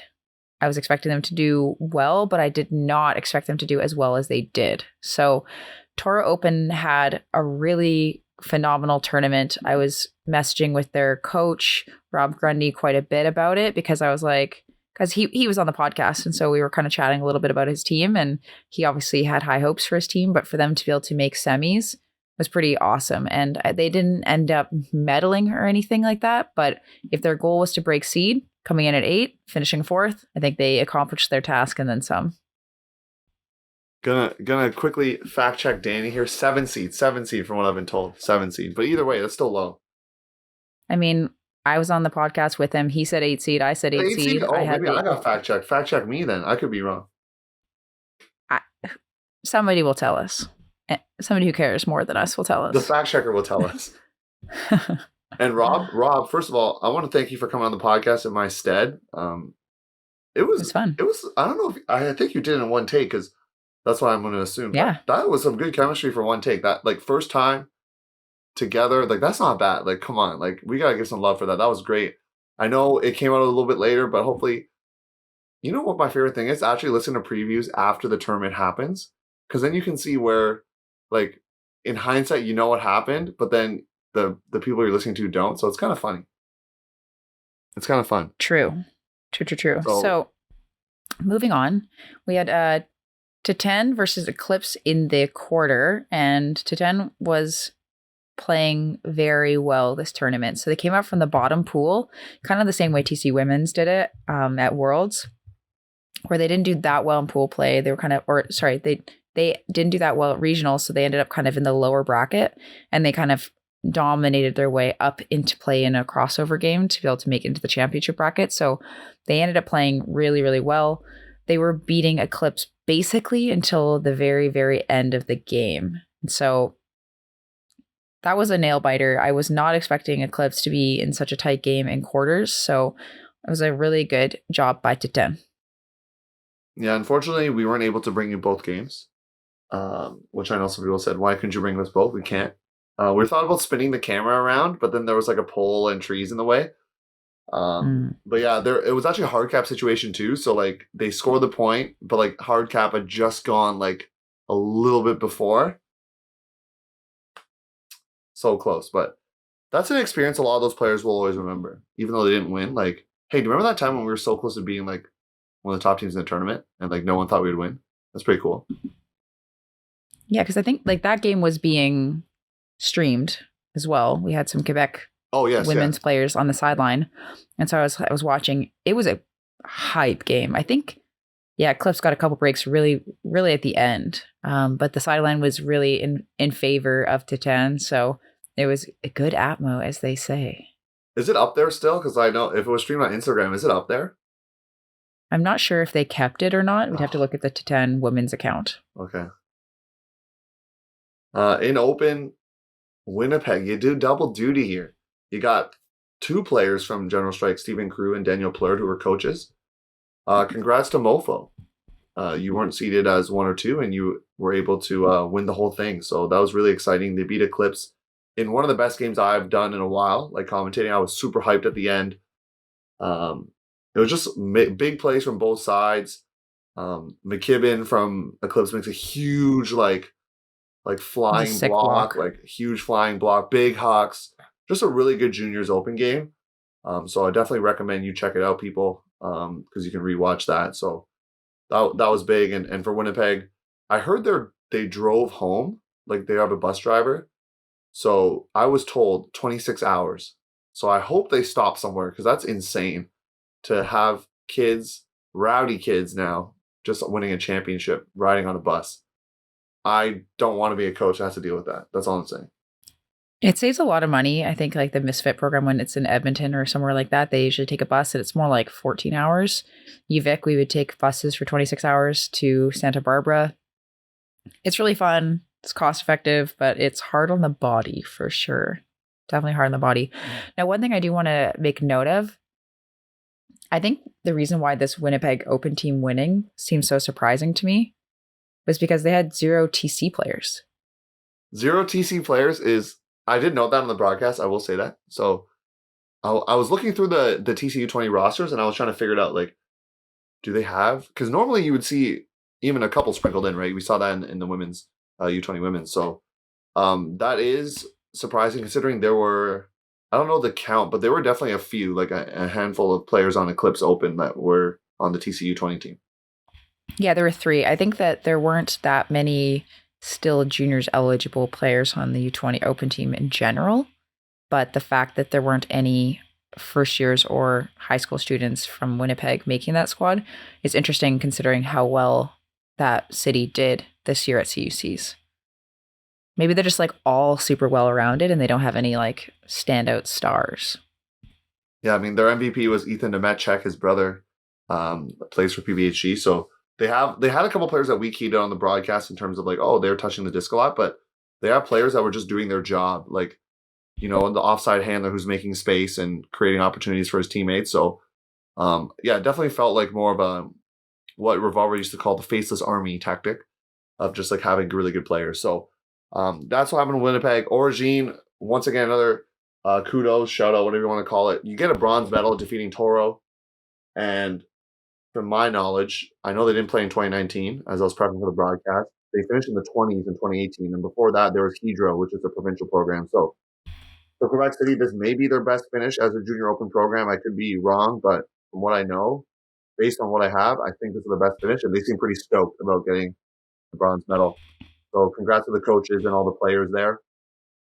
And lastly in open, we'll be remiss to not talk about Dax Miller, 33 assists for Toro. That's pretty amazing. I mean, if you watch the couple games that Toro was on the stream, it's a lot of Dax picking up the disc and firing out an around flick, and teams not adjusting their flick force on a righty, and maybe I would just honestly go force backhand on a righty so that he just throws his flick into open space instead of a break throw. So that's my strategy there. But congrats to you, Dax, for doing so well there. 33 assists, being the tournament, of course. And I first really became aware of Dax when he got memed hard by all the Ultimate teams while we were at U20 Worlds. So now I know that you're actually a good Ultimate player too. So congratulations to you, Dax. You're not just good work. Dax. You're not just a meme. Not just a meme, also an Ultimate player that throws bombs. So in other news, NL Storm, before this year, both of their junior teams had 2 wins combined in 4 years. And this year they had 6 wins. So both teams ended up beating their seed, and they were the only kind of like Atlantic Canadian teams to compete. So we just kind of wanted to give them a specific shout out.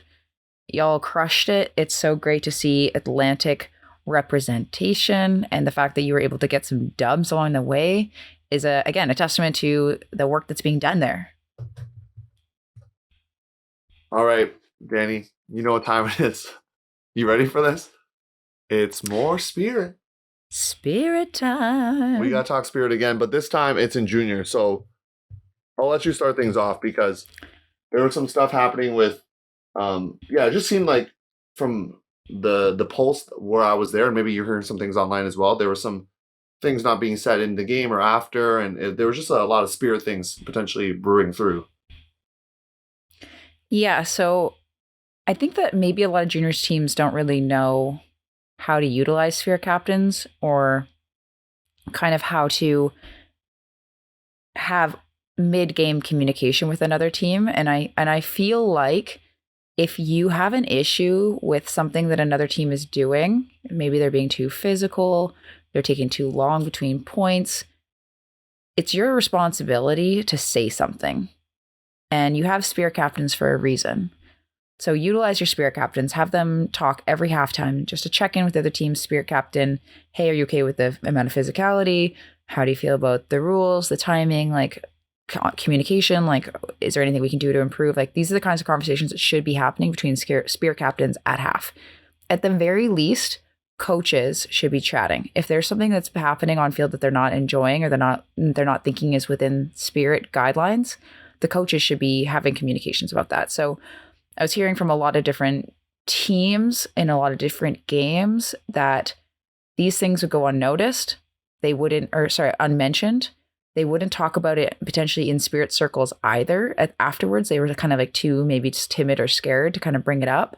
And then all of a sudden they get smacked with a 7, smacked with an 8, Spirit scores a 6, without having any kind of idea or warning or any opportunity to improve. And so I kind of wanted to say that we need to be better. We need to teach our juniors better how to communicate, how to advocate for yourselves, how to give other teams an opportunity to improve, because a lot of these players just haven't played. They often just don't know better. I don't believe these like 16-year-old kids that have never played Ultimate at a national level are doing any of this stuff intentionally. They just don't know. They don't know what's okay. So having those conversations is super important.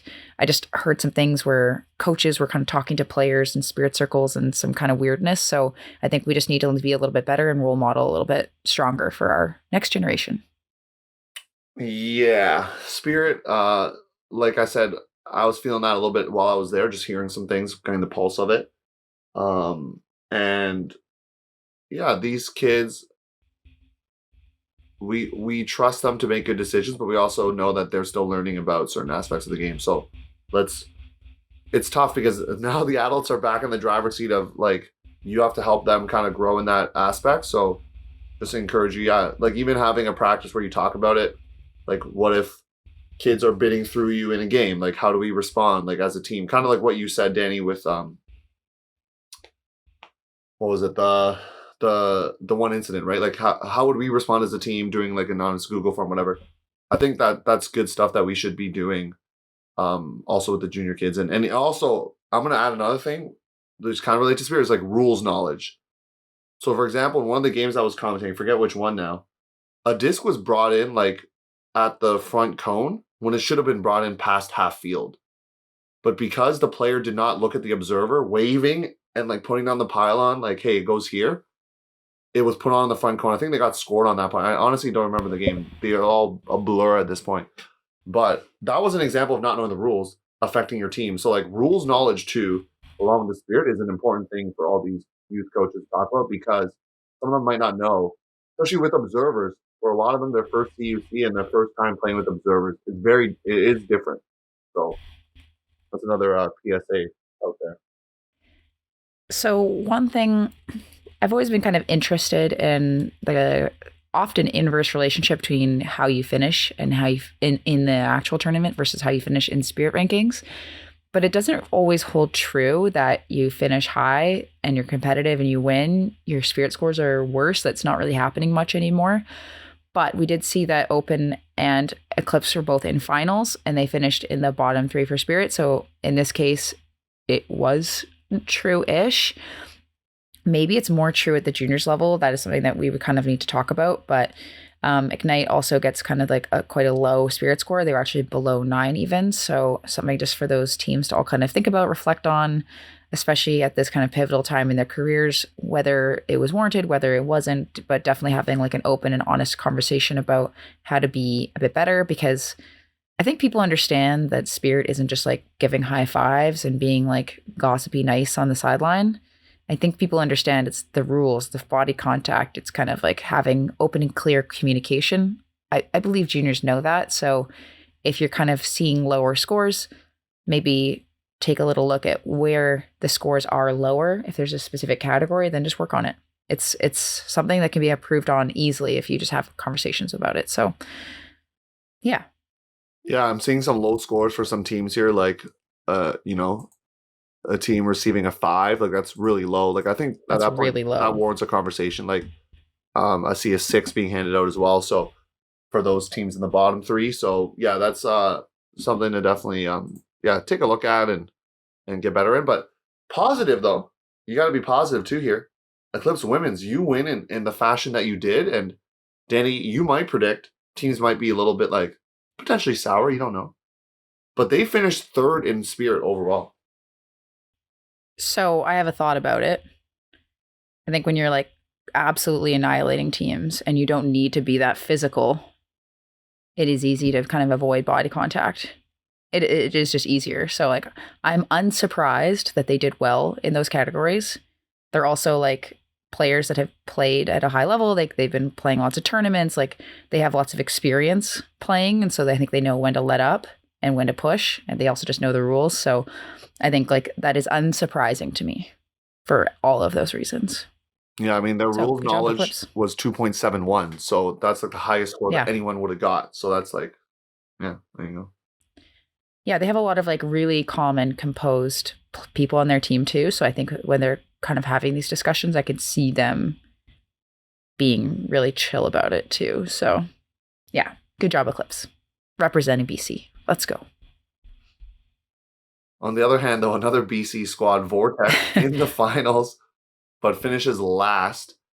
I found this one curious because when I saw Vortex, even when they were getting blown in the final, they were like cheering, coaches were dancing, Silent was hyped, so I was surprised maybe that they were getting some lower scores. So we had a chance to stream them a couple times. So yeah, it was just interesting. But they got dinged for body contact. 1.71 was the low score for them, and rules knowledge. So yeah, their attitude was at a 2. Yeah, I think that they had some good spirit scores along the way too. So a couple maybe chippier games kind of allowed for that, or yeah, the rules thing. But you're saying like they're cheering, the coaches are dancing, like that has nothing to do with spirit. So I will disagree with you on that point, but I think that they got a lot of 1s for rules. So obviously there was some misinterpretations possibly. Do you like being called out by me on air? No, I mean I'm not going to get in a fight with you on the air because that's not our style, but I know what you're saying. I'm just saying that they look really positive, and that's one of the things is attitude. So I expected them to have high in the attitude.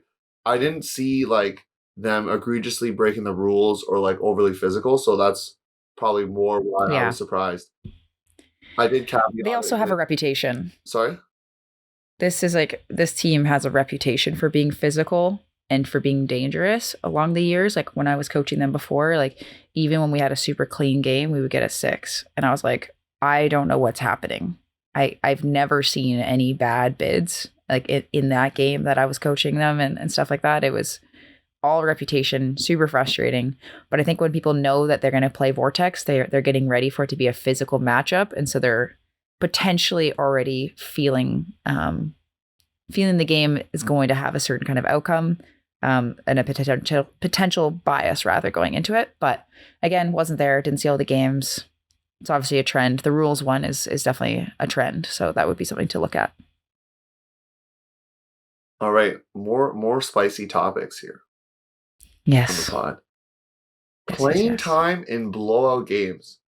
This is an interesting topic because we're talking specifically about juniors. And we're talking about not just one team, because there are lots of teams that were blown out teams. It wasn't just like one game or one team doing that.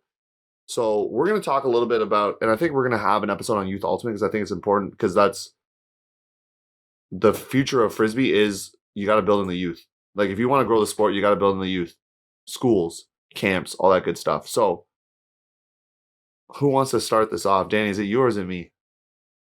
Yeah, I can start. I think this is a coaching and a team philosophy issue. And I don't mean like it's an issue. I just mean like it pertains to a coaching philosophy and a team philosophy. So when we're talking about that, every team kind of has their own reason for doing things. But when we're talking specifically at the junior level, I know a lot of people have reached out to me. And then I know that Theo and I have been chatting about it quite a bit. Just like questioning why you wouldn't play your whole roster in a game that you're blowing out a team. And we saw that at this tournament on the streams and stuff like that. And people were messaging again. It's being talked about. So it is kind of on the forefront of people's minds. They're thinking about, okay, what are we really focusing on here? Are we trying to blow a team out by as much as possible? Or are we trying to develop these young athletes before they hit adults? Or are we trying to develop these athletes before they play next year in juniors again? So we are, again, not in the minds of these teams. We don't know what they've agreed on. We don't know any of those things. I know that when I'm coaching in these games, my last couple points, I try to get all the grads out and all those kinds of things to like make those things really special. That is something that I personally focus on. And you saw Vortex, I believe, saying like, whoever wants to play, like run to the line. Like every team kind of has their own vibe or way they kind of finish out games. So that's my preface for that whole thing. Do you have something to add, Theo? And first of all, we want to say that there's multiple teams that were blown up. Like I said, there's multiple teams blown up. I'm just looking even at junior women's. Like there were some score lines. I'm looking. You can actually on the score reporter look at scores from a wider lens. And there was games like 15-1, 12-1, 15-1. Like there are some big blowouts in juniors. Lots. Like it's not just one team. Like I'm looking at Pool B. There's a 15-1 game. So it's kind of a general like, yeah, everyone has their own philosophy. I come at it from a teacher perspective. So I, as some of you may know, used to be a teacher, and a big thing for me in teaching phys ed was just getting kids participating in gym. I would have a middle school class, like, let's say 7, 8, grade 8, kids, both male and female, like together. And so sometimes you wouldn't get certain participation from certain people. And like my job was just to encourage them to participate. It wasn't about like winning or anything like that. It was just about participating. Mind you, that's very different because that's like a gym class and it's like youth. Like a middle school gym class, but I still think the principles still apply. Like you want your youth to feel like they want to play, and if they're not playing in the games, I'm not saying you have to play them all the time, but like you should try to find ways to get them in and get them still interested in the sport, because part of being a youth coach is winning. So part of it, I think, is also developing the next gen. I'm echoing what you're saying, Danny. So I know some perspectives from the other side will be you don't want to let the other team come back, or you want to let the people that brought you there finish it out. I get those things. Everyone has their own team philosophy. But I think on top of that, communication is key with both the youth and the parents. So if your philosophy is we're going to play all our big time players regardless, like have a policy, which I think some teams do have. I know for a fact they told parents and like the kids, this is what the playing time you're going to get is expected. Like, I think that's good too. Because at least then the parents can say, I don't want my kid in that. I want to pull them out. Because like, it's not like participation trophy or anything, but it's just like, I don't want my kid to not play when it's a blowout when I think they should. So I don't know. I think it's interesting how this warrants more discussion about like the purpose of the juniors division in general. Like, what's the point of us having juniors? Is it for like the titles? Is it for development? Should there just be a development only division where, because I know Little League World Series has this thing where I think they were seeing like some players not playing. They would come to the Little League World Series and wouldn't play. So now there's a rule where everyone has to like get an at bat, or there's different rules. So maybe you have a division within juniors, just thinking this out loud, that's like you have to give equal playing time or something. And it's like development focused. I don't know. Yeah, I guess I think that if I were coaching in a finals at CUCs, I would line call to win the game. And that would mean that potentially some people might not see the field depending upon how they've been playing up until that point. And that's kind of how I line called at Worlds as well, where in games where I was able to get people in, I did. And games where I was able to get those players that didn't play much in the tighter games in, like I got them in even more, because we had that, the luxury to be able to have everybody contribute. So again, this is like not saying anything specific about any experience. There's so many blowouts in this tournament. Like, there's not a lot of tight scores at juniors nationals this season. It didn't seem like. So this was something that came up for lots of teams. I had multiple teams talking to me about these things, multiple players, it kind of just questioning things and not really understanding. And playing time is a big thing, even in adults. Like at CUC, there were certain people on my team that didn't play single points in certain games, and it was an issue then. So it's not something that's just a juniors thing. It'll always be an issue. It'll always be an issue. And I'm really, really excited to have like a full episode on this with a juniors lens, with an adult lens, kind of being able to actually kind of break it down and talk about like what we as a country really want to focus on. Because one thing that I do also think that we maybe haven't quite mentioned, but teaching kids, if they're in a situation where they're not playing in a game, that's tough. It's tough on anyone.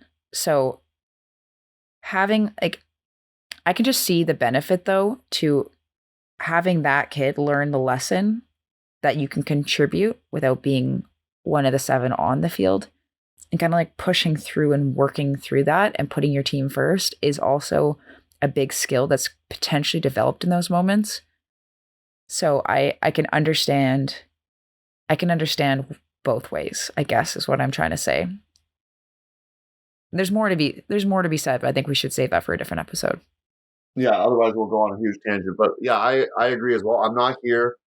Please don't hear me and think Theo wants to hand out participation trophies to everyone, because I am like the antithesis of that. I do not like that.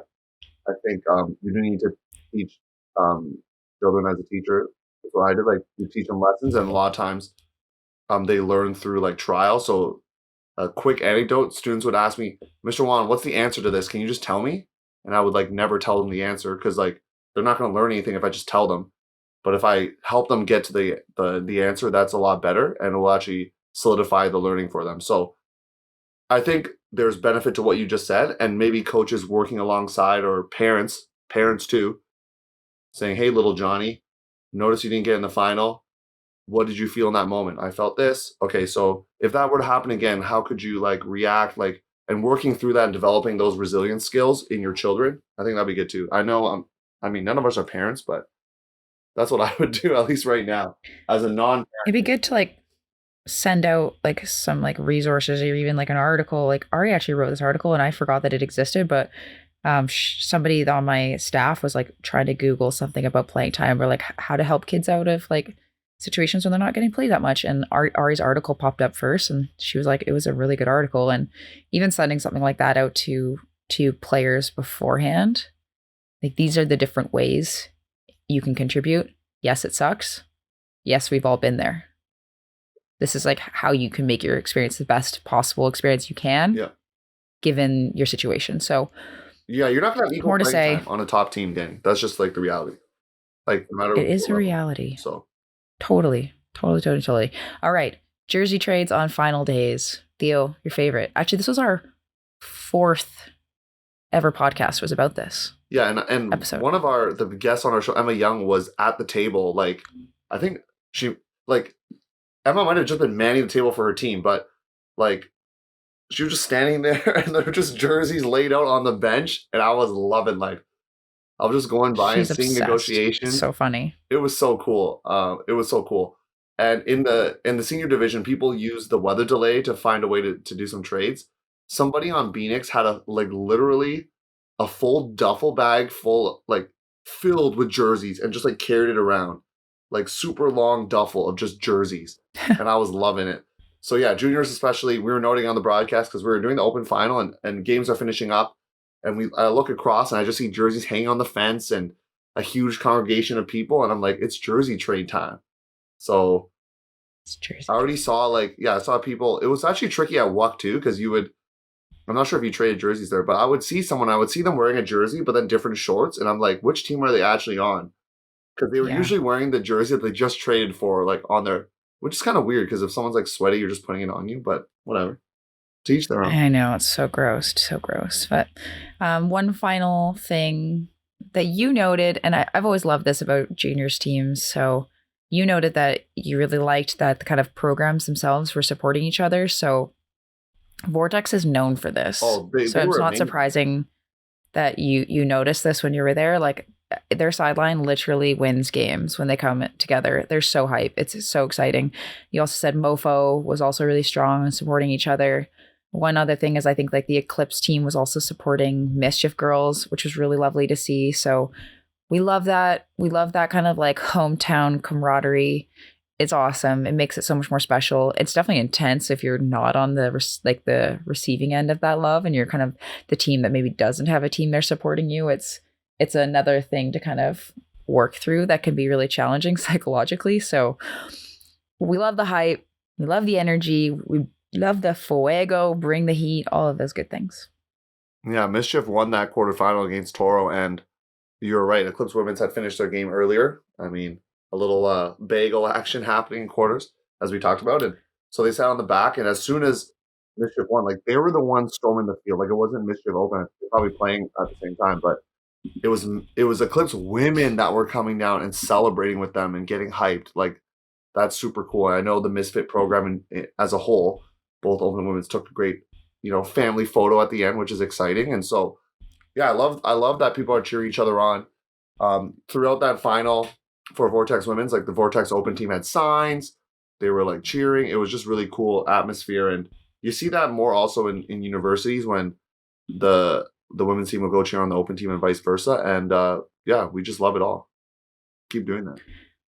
One final kind of like kudos I want to do is to this kind of like Kamloops Interior BC team that was like last minute decided to go to nationals. Like they did quite well at BC regionals. Their women's side, they ended up finishing 6th overall, which is amazing. And on the open side, they ended up finishing 9th. So for a team that is new, that is amazing. And it's so cool to see more teams in BC popping up.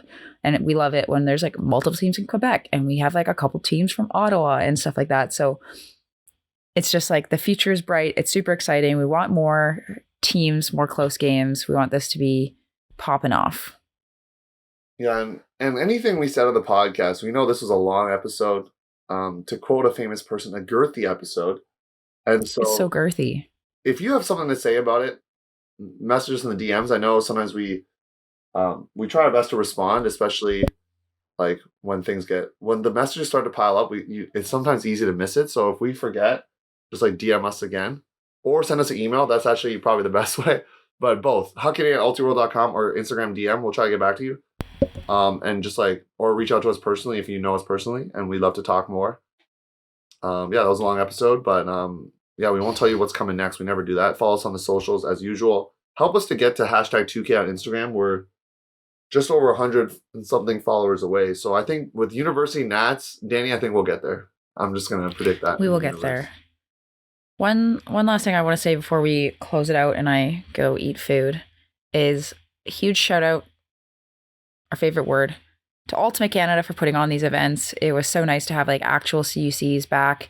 And I know that tournament directors really had to put in work, changing the schedules and doing everything with all the delays and everything. So it was amazing to be able to have this event happen in the way that it did. Amazing to have all the energy, excitement, and everything. So yeah, super big thank you to Ultimate Canada for being there. And then my last kudos, shout out, props goes to you, Theo. Oh no, I don't like when you do this. I know. I was gone. It was the summer of 3 worlds for me, and you were team carry for the Hucking A podcast. Not only were you doing commentating for Ultimate Canada, you're also doing commentating for WIFDIF and everything. You've got so much going on, and you held the podcast together. So I really appreciate it. If you see Theo out there in the world, please ask him for an autograph because it makes him feel really awkward and embarrassed. And that would be a gift to me in reality. Well, I did the same thing to you at No Borders, so I get it. I know. Yeah, thanks for those kind words, Danie. I appreciate all the stuff you're doing for Canada, though. Like, come on, like you're repping Okay. Canada, coaching. Okay. U17 idea, come on, like that's pretty. My project proposal has been submitted to Ultimate Canada, so it's going to get brought to the High Performance Committee and Development Committee. So stay tuned to hear more about that. Yeah, that's just straight fire. Like, that's so cool. I hope it happens. Same. I'll say I hope it happens for multiple reasons. We just talked about the development of young athletes, playing time, all that. Why not give them more playing time by going to the U17s, even if it's mixed or whatever it is? I would like open women's and mixed. That'd be cool. But just get them there, have them play. You also get to develop more coaches potentially. So there's so many benefits to that. So Ultimate Canada, let's make it happen. And they're all in my proposal. Yeah, listen to all the benefits. Proposal. You gave them a shout out for running the event. I want to give them just some love for the fact that they were able to handle the weather delays really well. So those weather delays sucked on both tournaments. So competition directors Andrew Portwine and Dean Wright, just being able to adjust schedules. For example, juniors actually had games completed midway, like half the game started, and so we started the rest of the game on the next day, and they had to push things, and it's flowed seamlessly. So we do appreciate that, and hope that they can do the same job in BC in 2023.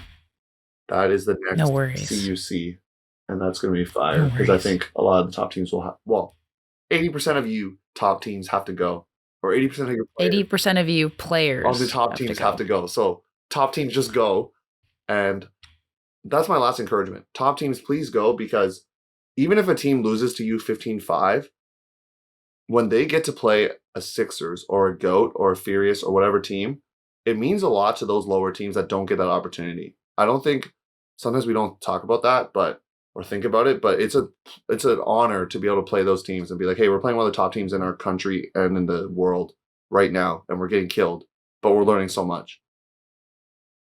That's a good point. So cool. That's a good point. On that note, thank you for staying tuned with us for the 7-hour episode. Also, thank you to Ultiworld for editing this super long episode. LindsaySueTheBomb.com. See you all later. It's been a slice. Hasta luego. Peace.